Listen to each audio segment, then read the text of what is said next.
זה המסמך שחיל האוויר לא רצה שתראו. תחקיר פנימי שנערך זמן קצר אחרי 7 באוקטובר ונגנז. עכשיו אנחנו חושפים דקה אחר דקה מה ידעו בחיל האוויר בלילה ההוא, מה לא עשו, למי לא אמרו, אולי גם בחרו להסתיר. גבול הטענה שחיל האוויר לא ידע כמעט כלום עד סמוך לשעה 5 בבוקר, כבר בשעה 2:50 לפנות בוקר, התקבל טלפון דרמטי ראשון. ראש מחלקת מבצעים באגף המבצעים מעיר את מפקד ההגנה האווירית בחיל האוויר. הדיווחים מדרום כבר מדאיגים, והקצין באגף המבצעים מעדכן אותו שמשהו לא שגרתי קורה ברצועה. 3:20, תדרוך ראשון בין הקצינים הבכירים. צריך לקחת לחומרה, נאמר על ידי ראש חטיבת המבצעים באגף המבצעים שלומי בינדר, ולבצע מאמצי התרחבות, למרות שאוגדת עזה ופיקוד הדרום טוענים שאין משהו בטווח הזמן המיידי, אומר בינדר למקבילו בחיל האוויר. מכאן, חיל האוויר כבר בתוך האירוע לחלוטין, והשיחות הפנימיות בין בכירי החיל נמשכות, מלבד איש אחד שישן ולא מקבל שיחת טלפון אחת, מפקד החיל, תומר בר.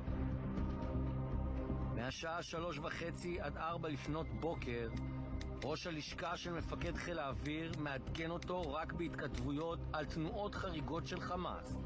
המידע עובר למפקד, אבל הוא כאמור לא קורא את ההודעות. גם לאחר מכן הודעה נוספת נשלחת אליו, היא לא נפתחת, ובהודעה זו מעדכן ראש הלשכה, האירוע נסגר ברמת פיקוד הדרום שטוען, אין משהו בטווח הזמן המיידי.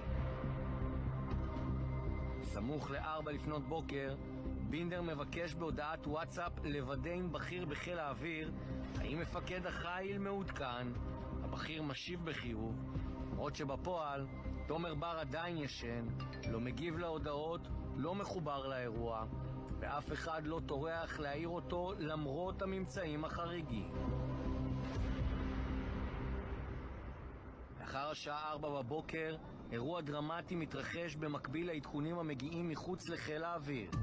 המודיעין הפנימי של החיל מזהים תנועות חריגות ברצועה כמה פעמים ביותר ממקום אחד. תצפיות מצביעות על פעילות מוגברת והתנועת כטב"מים התקפיים של חמאס באופן לא שגרתי. הנתונים נצפים ומתרכזים בזמן אמת, אך לא מועברים הלאה, נשארים בתוך האגף. לאחר השעה 5 בבוקר מתרחשים 2 אירועים דרמטיים במקביל. מפקד החיל מתעורר, ואז מתקיימת שיחת העדכון הראשונה. הרל"ש מעדכן אותו בפרטים, ובכך שנקבע חיתוך מצב מטכ"לי לשעה 8:30 בבוקר.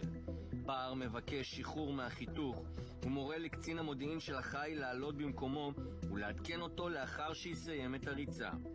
ובאותו זמן בדיוק, שימו לב לפרט הבא.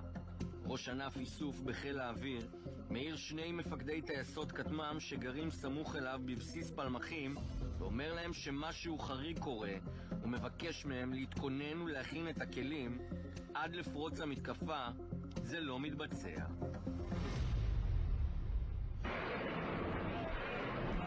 ב-6:30 בבוקר הכל הופך להיסטוריה. המתקפה מתחילה, חיל האוויר בכוננות הנמוכה ביותר נאלץ להגיב למתקפת פתע רצחנית חסרת תקדים שהוא לא מוכן.